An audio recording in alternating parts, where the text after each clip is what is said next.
La vidéo 4, c'était le parcours santé avec Peace and Love. Donc avec un travail en lien avec les SVT sur justement tout ce qui est altération des organes auditifs par rapport à l'écoute de la musique trop forte et prolongée.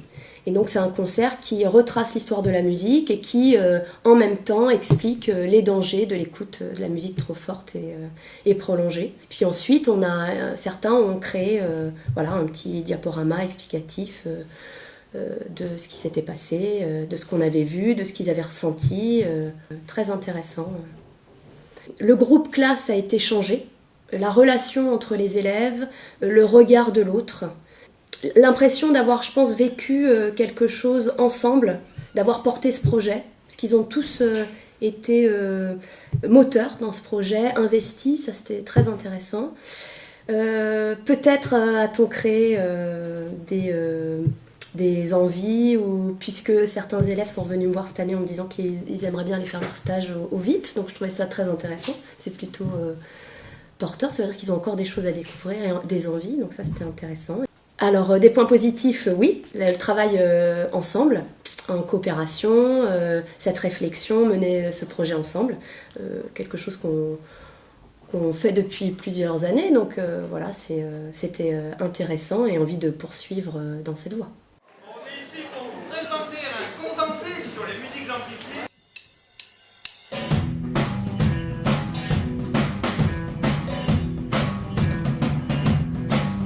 En gros, c'est un dispositif qui existe au niveau national, qui n'est pas dans toutes les régions. Je crois qu'il y a 13 régions.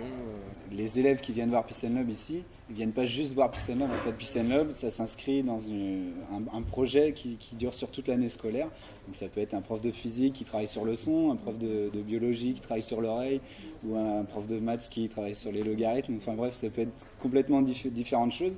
Mais Peace and Love, c'est un moment dans un projet plus global qui dure toute l'année. La basse. En fait, quand la création des SMAC, salle de musique actuelle par l'État, en fait, ils ont compris que à diffuser du son sonorisé, des concerts sonorisés, à l'époque, il n'y avait pas de législation. Donc, en créant la législation, ils se sont rendus compte que, effectivement, il y avait des problèmes en fait dans les auditoires des salles de musique actuelles. Donc, directement, il y a une politique de prévention qui s'est mise en place.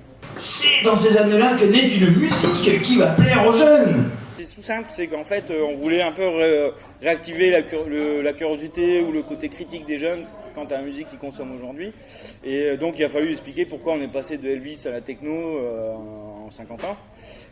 On l'a fait simplement. On parle vraiment que des grosses dates, mais voilà,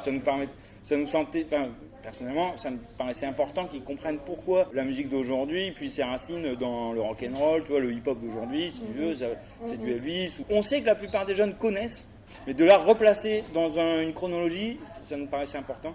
Parce qu'en fait, sinon, tu parles avec des jeunes dans les ateliers. Et c'est vrai que pour eux, tout arrive en 98. Quoi. Puis les replacer dans un contexte sociopolitique aussi, parce que quand aujourd'hui on voit l'affluence, l'avalanche de musique ultra commerciale, c'est intéressant aussi de se rappeler que tous les styles de musique sont nés sur des fonds de misère sociale. Ce sont toujours les innocents au centre des tirs. Kenny Arcana n'hésite pas à dénoncer les problèmes de notre société.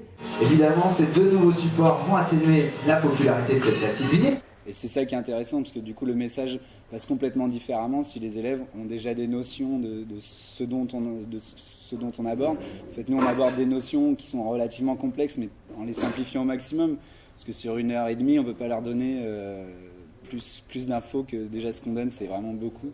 92, Identity augmente bizarrement ces décibels.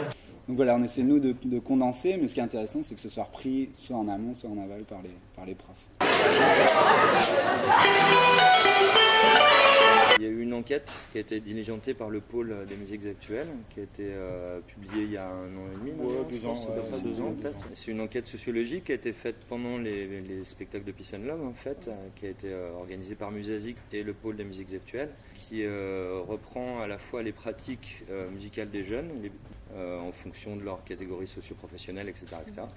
Et puis à la fin de ce rapport, il y a une partie aussi avec des questions qui étaient sur ce que vous pensez du spectacle, quelles incidences ça a pu avoir sur vos habitudes, enfin sur vos actions, quoi. Là, voilà, ça nous dressait un petit tableau qui était plutôt intéressant parce qu'effectivement, on se rend compte que les jeunes ça a quand même un impact sur les jeunes qui comprennent le message déjà d'une part, et puis qui changent pour une partie en tout cas. Vous avez tous compris, vous êtes quand même très balèzes. Nous, on vous invite quand même à rester curieux.